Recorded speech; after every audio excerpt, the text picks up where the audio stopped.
The metallic tang of ozone stung Commander Vrak's nostrils as the plasma sizzler hummed. Its ruby tip glowed, casting an angry red pulse across the torture chamber's slick, black walls. Vrak watched his subject, a human prisoner of war, secured tightly to the gravity nullification table. The human, designated prisoner Alpha 1, had been here for 3 cycles. 3 cycles of pure, unadulterated frustration. Now human. Vrak's voice was a low growl, made guttural by his species' unique vocal cords. Tell us about the jump route through the Proxima Nebula. Tell us about the supply caches on Xylos 4. Prisoner Alpha 1, a male with short, dark hair and eyes that seemed to hold ancient starlight, simply blinked. His chest rose and fell in a steady, maddening rhythm. A small, almost imperceptible smile played on his lips. Commander, the medic, a smaller, green-skinned alien named Zil, chirped from a diagnostic console. His vitals remained stable, remarkably so, given the current energy output of the sizzler. Vrak ignored him. He brought the humming tip closer, a centimeter from the human's bare chest. The air shimmered. Last chance, Vrak hissed. The human let out a soft chuckle. It was a strange sound, almost melodic, completely out of place in the sterile, menacing room. You know, he said, his voice calm, even pleasant, my old drill sergeant used to say, if you're not sweating, you're not working hard enough. He paused, his smile widening. He also had this thing about proper hydration. Do you offer waterboarding here? Because I'm getting a little parched. Vrak's mandibles clicked together in a sound of pure exasperation. This human was different. All the others, the Zalosians, the Graknar, even the notoriously stubborn Vraks, they all broke. Eventually. This one just kept making jokes. Stupid, nonsensical jokes. Vrak pulled the sizzler back, its hum dying down to a low thrum. He stalked away from the table, his heavy boots echoing on the plasteel floor. Increase the thermal disruptors by 2 units, Vrak ordered Zil. Let's see how much he likes a real sweat. Zil's 4 eyes blinked rapidly. Commander, the disruptors are already at level 7. Any higher and we risk permanent tissue damage. The objective is interrogation, not obliteration. The objective, Vrak snarled, turning to face his subordinate, is information. If this primitive species thinks they can mock us, they are sorely mistaken. He needs to understand the true meaning of pain. Vrak ran a 3-fingered hand over the smooth, ridged scales on his forehead. The scent of stale disinfectant and the faint, sweet smell of burnt synth flesh lingered in the air from previous sessions. He could almost taste the acrid defeat that always seemed to coat his mouth when dealing with human Alpha 1. Outside the interrogation chamber, researcher Xylos adjusted the optical lens of her long-range scanner. The faint, distorted echoes of human Alpha 1's laughter still resonated through the thick, sound-dampening walls. Xylos was a scholar, not a warrior. Her job was to analyze, to understand, to quantify. But the humans defied all quantification. She had studied every piece of data on them since the war began 5 years ago. Their biology was deceptively fragile, their technology surprisingly crude in some areas, yet their tenacity was legendary. Report, researcher, came the reedy voice of Elder Counselor Jihar from the comms unit on her wrist. Still no progress, Elder Counselor, Xylos replied, keeping her voice neutral. Subject continues to resist all known interrogation protocols. His mental fortitude seems unprecedented. Precedented or not, researcher, the human threat grows. Our fleets are stretched thin. That prisoner knows something. We cannot afford this luxury of stubbornness. Jihar's voice crackled with impatience. Commander Vrak assures me he will break him. Xylos frowned, a slight furrow appearing between her 4 eyes. She respected Vrak's dedication, but his methods were brute force. With all due respect, Elder Counselor, Perhaps a different approach is warranted. My data suggests that humans often respond to psychological manipulation, to a sense of purpose or social bonding, rather than pure pain. Their psychology is complex. Complexity is for the Academy's researcher. The battlefield demands results. Continue to monitor. I expect a breakthrough by next cycle. The comms unit went silent, leaving Xylos alone in the sterile corridor, the distant, muffled sounds of the ship's engines a low hum. She looked back at the sealed door of the interrogation chamber, a deep sense of unease settling in her core. She had seen the data. Humans were not just resilient, they were adaptable, and they were always unexpected. Back inside the chamber, the thermal disruptors hummed with renewed intensity. Heat waves visibly distorted the air around Sergeant Miller, but he remained perfectly still. A thin sheen of sweat now coated his skin, reflecting the crimson glow. "Warm enough for you, human?" Vrak asked, a cruel smile on his face. Miller took a deep breath, the air hot in his lungs. He felt the familiar tingle of capillaries expanding, the rush of blood to his skin. This was nothing.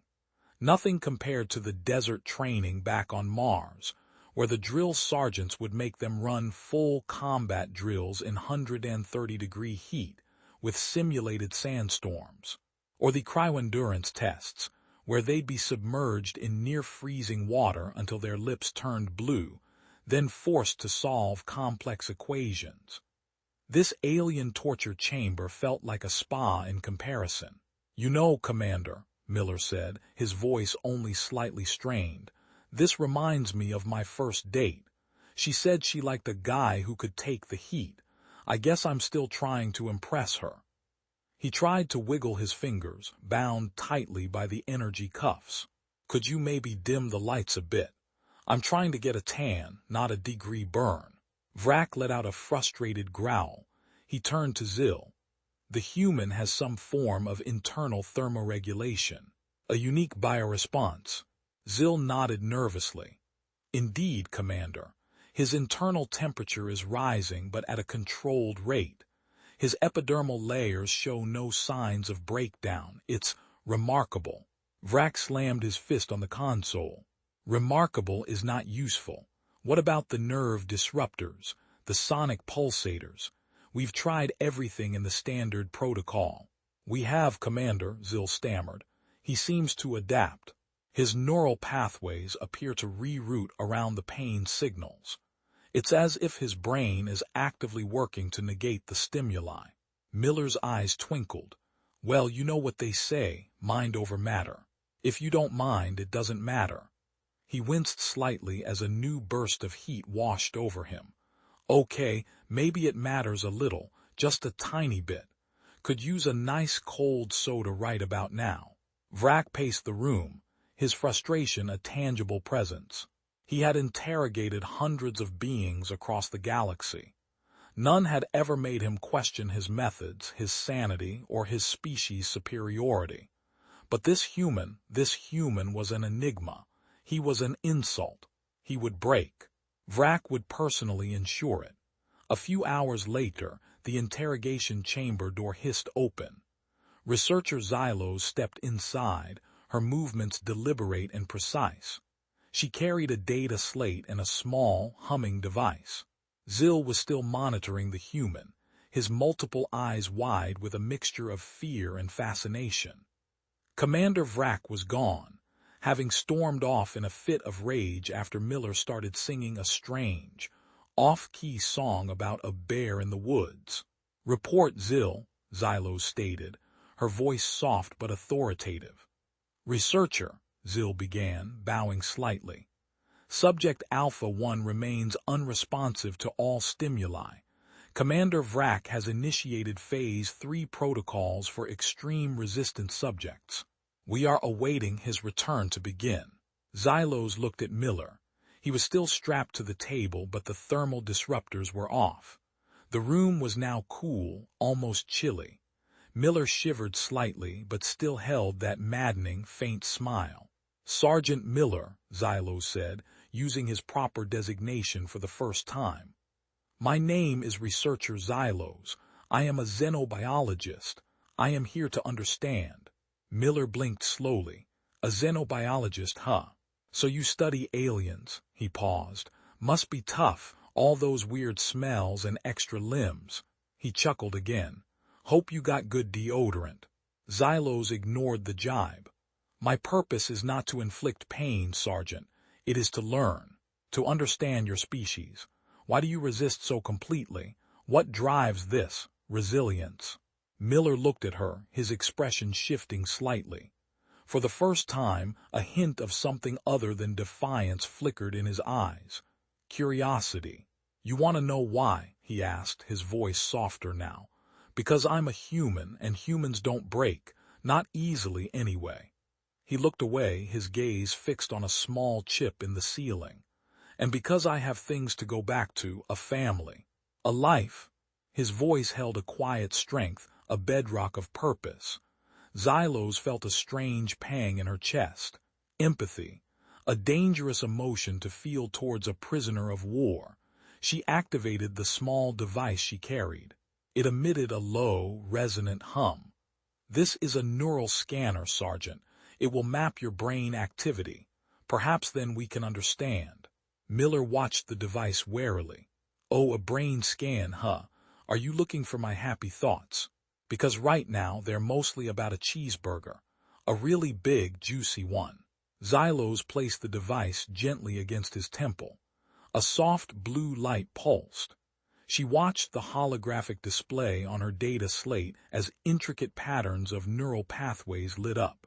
The human brain was a chaotic marvel, billions of connections firing in complex sequences, but there was something else. A faint, persistent resonance, like an echo. "Fascinating," Xylos murmured.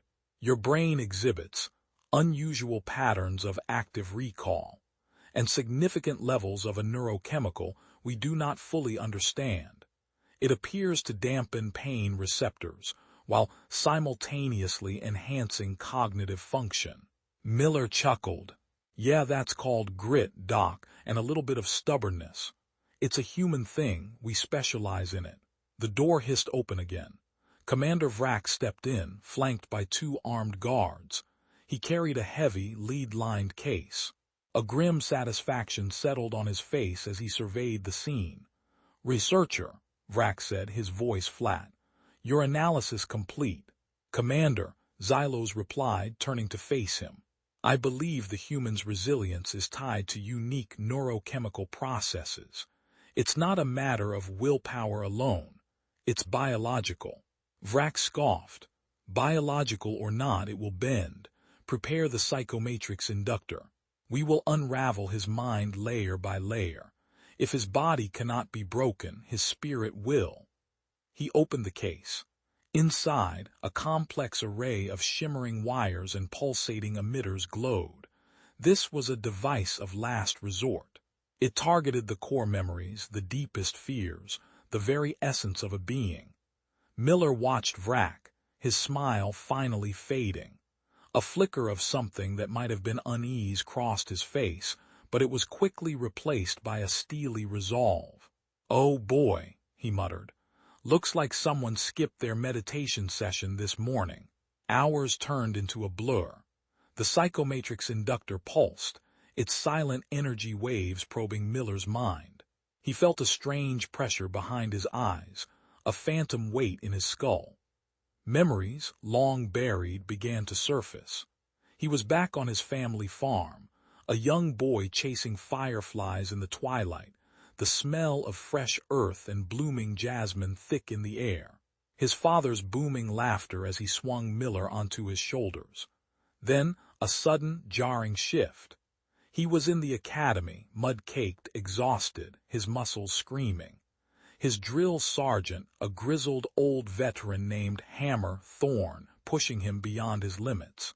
"Pain is weakness leaving the body, Miller," Thorn would roar, his voice like gravel. "Embrace the burn, it makes you stronger." Then a darker memory, the news report, the alien attack on Ceres Station, the names of the dead, his sister, his family. Gone, a cold, hard knot formed in his gut. Vrak watched the readouts with grim satisfaction. His memory recall is accelerating. His emotional centers are flaring. We are breaking through his defenses. Xylos, standing beside Vrak, observed the patterns. The memories were vivid, raw, but instead of distress, she saw a strange coherence.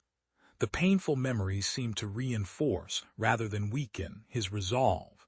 The joy, the love, the loss, it all seemed to forge a single, unbreakable core. "Commander," Xylos said, her voice urgent.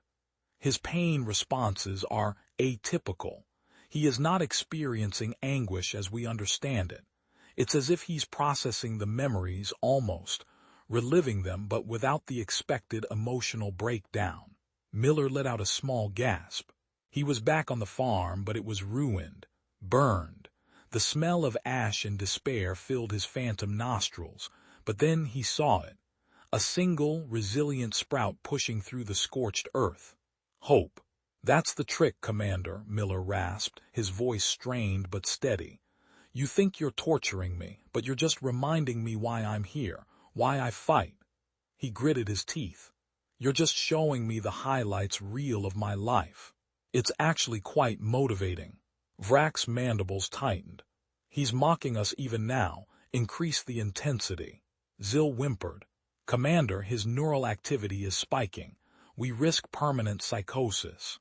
"Then let him be psychotic," Vrak yelled. "As long as he tells us what we need to know."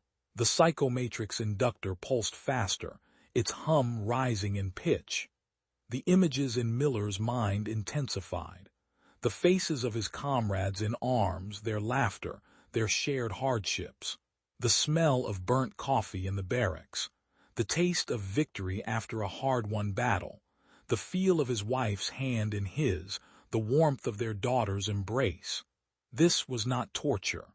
This was a mental montage of his life, a reminder of everything he held dear.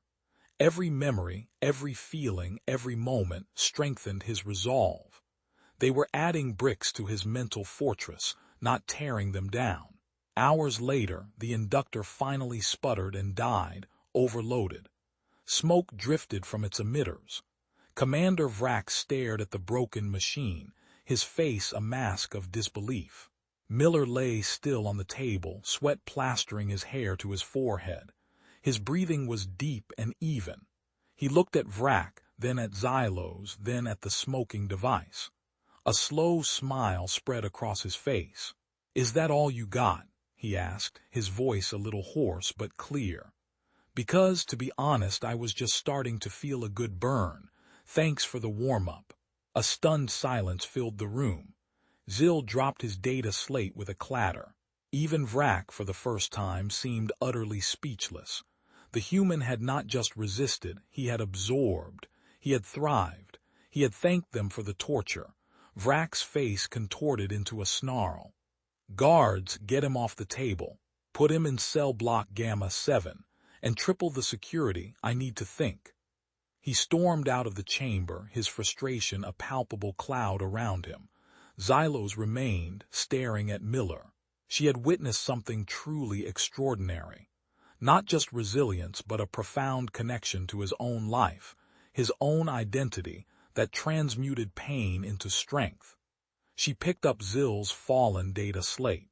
The neural readings were still displayed. The unique neurochemical was still there, pulsing steadily. She had a theory, a dangerous one, but it was the only thing that made sense. Days later, Miller was confined to a stark, cold cell. The walls were made of a dense, energy-dampening alloy. The only furniture was a hard cot and a waste disposal unit. The food, delivered through a slot, was a tasteless nutrient paste. Yet Miller maintained his calm. He did push-ups, sit-ups, and shadow boxed in the small space. He hummed those strange human songs that annoyed Vrak so much. One cycle, the door hissed open. It wasn't Vrak or Zil. It was Xylos. She stood there holding a small data pad. "Sergeant Miller," she began, her voice quiet, "I have been studying your species' physiology more deeply, and you're Unique attributes. Miller stopped a one-armed push-up, breathing evenly. Oh yeah. What you find, my hidden superpower. Turns out I can fly, but only when no one's looking. It's a real hassle. Xylos allowed a tiny, almost imperceptible twitch of her lips. Your species, humans, you produce a neurochemical in times of extreme stress. You call it endorphins.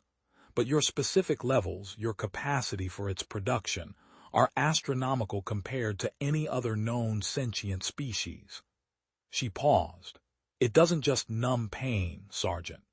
It enhances cognitive function, boosts physical endurance, and most remarkably, it seems to trigger a form of mental resilience that uses stress and trauma as fuel for strengthening your neural networks. Miller sat up on the cot, genuinely intrigued. So, you're saying I'm like a stress-powered battery. The more you try to break me, the stronger I get. Sounds about right. My ex used to say the same thing about my ability to ignore her nagging. Xylos ignored his joke. Precisely. Your body, your mind, actually becomes more efficient under duress. It's a form of accelerated adaptation. It's why your species has survived so many planetary disasters, so many internal conflicts. So the torture, Miller prompted. The torture, Xylos finished, was literally a warm-up. It activated your internal systems, preparing you for greater challenges. It trained your mind to process trauma as a source of strength. She looked at him with an intensity that held no malice, only profound scientific curiosity. It is utterly illogical and incredibly dangerous. Before Miller could respond, the cell door alarm blared. Red lights flashed. Commander Vrak's voice, laced with panic, echoed through the ship's intercom system. All hands to combat stations. Unidentified human fleet detected. They are vectoring directly for our position. This is not a rescue mission. This is an invasion. Miller's eyes widened. A slow, triumphant smile spread across his face. Well, would you look at that, he said, pushing himself up from the cot. Looks like my ride's here, and they brought friends. Xylos stared at him, her 4 eyes wide. This was not a coincidence. Humans were too organized for that. The ship lurched violently. Alarms screamed. The distant thud of energy impacts vibrated through the cell walls. Miller felt a surge of adrenaline, his body humming with a readiness that only battle could bring. You know, Xylos, Miller said, walking towards the cell door. I wasn't just here to be tortured. I was here to gather intel and to send a signal. He tapped his temple. Turns out, a little mental distress can be a very effective comms relay if you know how to use it. He looked directly at her. You just needed to push me hard enough to activate my warm-up mode. The revelation hit Xylos like a physical blow. The unique neurochemical, the accelerated adaptation, the mental resilience. It wasn't just a survival mechanism. It was a tool. Miller had been sending a signal, a beacon, through his very brain activity, amplified by the psychomatrix inductor. He had used their torture against them, transforming himself into a human radio beacon. Suddenly, the cell door hissed open, not from the outside but from a precise, internal explosion. Smoke billowed into the corridor. A human combat engineer, clad in dark, form-fitting armor, stepped through the breach, his assault rifle leveled. Sergeant Miller. The engineer's voice was calm, professional. That's me, Private Jenkins, Miller replied, a grin splitting his face. Just finishing up my workout. Jenkins lowered his weapon slightly. Sir, mission objective achieved. Signal confirmed. Extraction team is ready. He paused, glancing at Xylos. Hostiles. Miller stepped out of the cell. No, Jenkins, researcher Xylos here, she's curious. He looked at Xylos, a glint in his eye. You know, for a scientist, you ask a lot of questions. Ever considered a career in investigative journalism? Or maybe a stand-up comedy act? You'd be great with the what's the deal with jokes. Xylos could only stare, her mind reeling. The implications were staggering. This wasn't just a prisoner. This was a sophisticated, living weapon. The ship shook again, more violently this time. Explosions rocked the decks. Commander Vrak's voice, now desperate, echoed again. They've breached the outer hull. Section Beta 7 is compromised. Redirect all fire to the primary human vessel. Sounds like things are getting interesting out there, Miller said, stretching his arms above his head. Lead the way, Jenkins. I've got a score to settle, and maybe a cheeseburger to find. Private Jenkins nodded, then turned and moved swiftly down the corridor. Miller followed him but paused briefly, looking back at Xylos. Thanks again, researcher, he said, his voice laced with genuine gratitude. I really needed that push. Felt great. He winked, then disappeared into the smoke and chaos. Xylos stood alone in the damaged corridor, the screams of alarms and the sounds of battle echoing around her.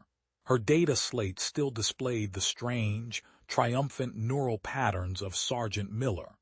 She realized then that humans were not just adaptable. They were not just resilient. They were a species that could weaponize their own suffering, turning agony into advantage. And that, Xylos thought, was truly terrifying. Commander Vrak roared orders into his comms unit, his voice raw with fury. The bridge was a maelstrom of flashing lights, sparking consoles and terrified technicians. The main viewscreen showed the impossible, a human flagship, twice the size of his own cruiser, tearing through his escort vessels like they were paper. Their shields are holding, a tactical officer shrieked, his voice cracking. Our heavy ion cannons are having no effect. They sent a human to be captured. Vrak yelled, slamming a fist on a console, causing more sparks to fly. A single scout, and we activated him. We gave him the power to beacon his entire fleet to our most secure sector. He pulled at his mandibles in utter disbelief. What kind of species does this? Meanwhile, Sergeant Miller moved through the ship's corridors with a fluidity that belied his recent torture. Jenkins and 2 other human Marines, their movements synchronized, cleared each section. The alien guards, caught off guard by the speed and ferocity of the human assault, fell quickly. Miller, unarmed, would often move ahead, a strange calm in his eyes, pointing out weak points in the alien defenses with an uncanny accuracy. Left, Jenkins, Miller would say, pointing to a ventilation shaft. That leads directly to their auxiliary power conduit. A well-placed charge there will disable their internal gravity field, make them floaty. No fun for the big boys. Jenkins would nod, his eyes wide behind his helmet visor. Understood, sir. The Marines exchanged glances. They had heard the legends of Miller, the ghost of Carcos, the man who could walk through fire and laugh. Seeing him in action was something else entirely. He moved like a shadow, his senses seemingly heightened, his mind several steps ahead of their opponents. As they approached the main engineering deck, the corridor lights flickered. A deep, resonant hum vibrated through the floor.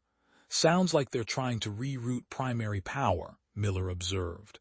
Nasty habit of theirs, always patch, never repair properly. He tapped Jenkins on the shoulder. Remember those old human action movies? The ones where the hero always cuts the red wire. Jenkins just grunted, focused on the immediate threat. Well, these guys are more into the blue wires, Miller continued, a faint smile on his lips. But the principle's the same. Find the main power conduit, shut it down, and for extra fun, reverse the polarity on their atmospheric processors. Make it smell like old gym socks in here. Suddenly, a group of alien guards burst from a side corridor, plasma rifles spitting green energy. Miller, without hesitation, ducked behind a reinforced support beam. He didn't have a weapon, but he didn't need one. He was a distraction, a target bait. The Marines opened fire, their advanced kinetic weapons tearing through the alien armor. The battle was swift and brutal. When the dust settled, Miller stepped out, inspecting the damage. See, blue wires, always the blue wires. He picked up an alien plasma rifle, its energy cells glowing faintly. He hefted it, testing its weight. Heavy, but it'll do. Back on the bridge, Commander Vrak watched in horror as the ship's systems began to fail. Gravity generators offline. A technician shrieked. The bridge crew began to float, bumping gently against the consoles and ceiling. Atmospheric scrubbers failing. Air quality rapidly degrading. Vrak cursed. What are they doing? He looked out the viewscreen. The human flagship was holding steady, its primary weapon arrays glowing with an ominous light. He knew what was coming. Researcher Xylos, having navigated the chaotic corridors, finally reached the bridge. She saw the floating crew, the failing systems, and the defeated look on Vrak's face. "Commander," she shouted, pushing off a console and propelling herself towards him. "They're isolating our systems. They're not just attacking the ship. They're disabling it from within." "I know that, researcher," Vrak snarled, pushing himself off the ceiling. "But how? We have multiple redundancies. Our internal security is impenetrable." "Sergeant Miller," Xylos stated, her voice grim. "He knew our systems. He studied them while he was here. He was learning our weaknesses. He was not just a prisoner. He was an intelligence-gathering operation. He was observing." Vrak froze, then let out a low, guttural wail of despair. "No, it's impossible. A single human to learn our entire ship schematics, our protocols, our vulnerabilities, just by enduring pain." "Not just enduring, Commander," Xylos corrected, her voice soft but firm. "Adapting. His mind, under extreme duress, processes and absorbs information at an accelerated rate. He was using your torture to become smarter, faster, more aware." She gestured to the failing systems. He observed everything. The subtle flickers in the power conduits, the faint hum of the gravity plating, the specific timing of the shift changes. He cataloged every detail, and then he passed that information on. Right back to his fleet. Suddenly, a section of the bridge wall exploded inwards. Sergeant Miller, now armed with the alien plasma rifle, stepped through the smoke, followed by Jenkins and the other Marines. He floated effortlessly in the zero gravity, a determined glint in his eyes. "Well, well, well," Miller said, his voice calm, almost conversational. "Looks like the party's just getting started. And someone forgot to bring the snacks." He looked at Vrak, who was suspended midair, his face contorted in a mix of fury and fear. "Commander Vrak, I presume. You know, you were right about one thing. This really was a warm-up. For what's coming next?" Miller raised the alien rifle. Vrak braced himself, prepared for the killing blow. But Miller didn't fire at him. He fired at the main communications console, blowing it to pieces. "Now," Miller said, a genuine smile spreading across his face, "let's have a chat about terms of surrender, shall we? You guys seem a little stressed. Maybe a nice, warm cup of human coffee would calm the nerves. It's a great pain reliever, if you know what I mean." He gestured to Jenkins. "Jenkins, secure the bridge. Make sure everyone's comfortable." Vrak could only stare, dumbfounded. The audacity, the sheer, unfathomable arrogance. This human, who they had tortured for cycles, was now offering them coffee. Over the next few hours, under the watchful eyes of Miller and his small team, Commander Vrak and his bridge crew were systematically disarmed and secured. Miller, surprisingly, was not brutal. He was firm, efficient, and relentlessly human. He cracked jokes about the smell of the ship and the quality of their nutrient paste. He even offered a bewildered Zill advice on how to fix a sparking console, telling him to try turning it off and on again. "Always works for me." Xylos observed Miller closely. She saw not just a warrior, but a man of surprising depth. He didn't gloat. He didn't revel in their defeat. He simply went about his business, calm and methodical, like a master craftsman finishing a difficult project. He even showed a strange, almost paternal concern for the lower-ranking crew members, ensuring they weren't hurt and were given basic necessities. "Sergeant Miller," Xylos said at one point, floating closer to him as he supervised the securing of the main engine room. Why were you so calm? Why the jokes? Why the defiance?" Miller looked at her, his expression softening. "Because that's what humans do, Xylos. We find humor in the darkest places. We laugh in the face of despair. It's how we cope. It's how we keep from going insane." He pointed to a small scar above his left eye. "Every scar tells a story, and every story makes you stronger. This whole experience, it's just another story for the collection." He then looked around the engine room, a faint hum now replacing the earlier silence. "Besides," he added, a mischievous glint in his eye, "I figured if I made you guys angry enough, you'd get sloppy. And angry people make mistakes, like really big ones, like letting me transmit a beacon through their torture device." He winked. Xylos recoiled, the full realization of his cunning hitting her again. He had played them, from the very beginning. "And the warmth," Xylos pressed, a desperate need for understanding in her voice. "You said you appreciated the warm-up. Did you truly enjoy the pain?" Miller sighed, running a hand through his short hair. "Enjoy is a strong word, Xylos. No one enjoys pain, but we learn to live with it. We learn to use it. It's like, you ever lift weights? The burn isn't fun, but you know it means you're getting stronger. My ancestors were cavemen who fought saber-toothed tigers with sticks. My great-grandparents fought global wars with crude machines. Pain is just part of the process for us. It's a signal, a reminder that you're still alive, and that you can push harder." He looked at her, his gaze intense. "My mother used to say, when life gives you lemons, you make lemonade. When you guys gave me pain, I made a rescue beacon. It's the human way." The main airlock hissed open with a loud thud, revealing the bright, harsh lights of the human flagship's hangar bay. A detachment of human soldiers, their armor gleaming, stood ready. Among them was a tall, imposing woman with a stern but relieved expression. "Sergeant Miller," she exclaimed, her voice firm, "glad to see you're still in one piece. General Anya Petrova, welcome back." Miller saluted. "General, mission accomplished. I believe these folks are ready to discuss terms of galactic coexistence, and maybe a good chiropractor.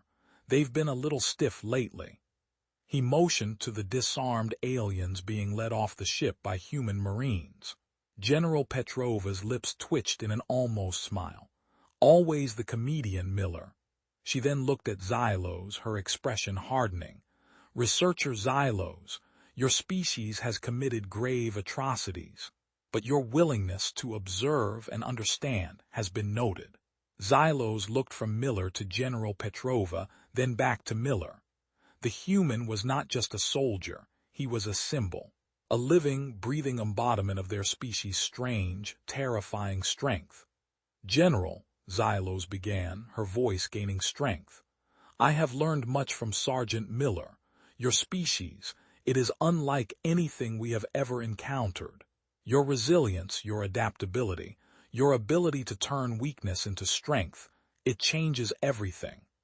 She looked at the departing human cruiser, now surrounded by a growing human fleet.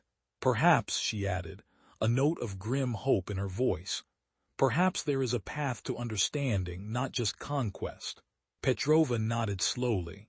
"Perhaps, but first we need to talk about the price of a warm-up. The human commonwealth doesn't take kindly to its soldiers being used as stress balls." A week later, Sergeant Miller sat in a debriefing room on the human flagship, a large, steaming mug of what smelled like highly caffeinated coffee in his hand. He was clean, rested, and wearing a crisp new uniform. General Petrova sat opposite him, reviewing holographic files. "The intelligence you gathered, Miller," Petrova said, her voice filled with admiration, is invaluable. Their ship schematics, their comms frequencies, their command structure, all from your observations. It's revolutionary. Our strategists are already incorporating it into our counteroffensives. Miller took a long sip of his coffee. Glad I could contribute, General. You know, their nutrient paste really put me off my game. I was dreaming of pizza, with extra cheese. Petrova chuckled. Well, you've earned a whole bakery, Sergeant, and commendations. High commendations. For ingenuity, resilience, and extraordinary valor. Just doing my job, General. Someone had to show them what a real human workout looks like. Miller paused, then looked at Petrova. What about the aliens? Commander Vrak, researcher Xylos. Vrak is being debriefed, Petrova said, a hint of steel in her voice. He'll face justice for his actions. As for Xylos, she's proven herself to be a surprisingly valuable asset. Her understanding of human psychology, albeit gained through unconventional means, is unique. She's agreed to act as a liaison, helping us understand her people, and helping them understand ours. She seems genuinely shaken by the entire experience. She keeps asking about our endorphin production. She thinks she can isolate it for medical purposes. Miller grinned. See, I told you she was curious. Maybe she'll invent a pain-free dental procedure for everyone in the galaxy. That would be a truly human victory. Petrova smiled, a rare, genuine smile. Indeed, Sergeant, the Commonwealth owes you a debt. Is there anything you want? A long leave, a new assignment, a bigger cheeseburger. Miller leaned back in his chair, a thoughtful expression on his face. He considered the warmth of the coffee mug in his hands, the hum of the powerful human warship around him. He thought of his family, the ones he had fought to protect, the ones who were now safe. You know, General, Miller said, his gaze distant, I think I'd like to help debrief their intelligence officers. Show them a few more of our warm-up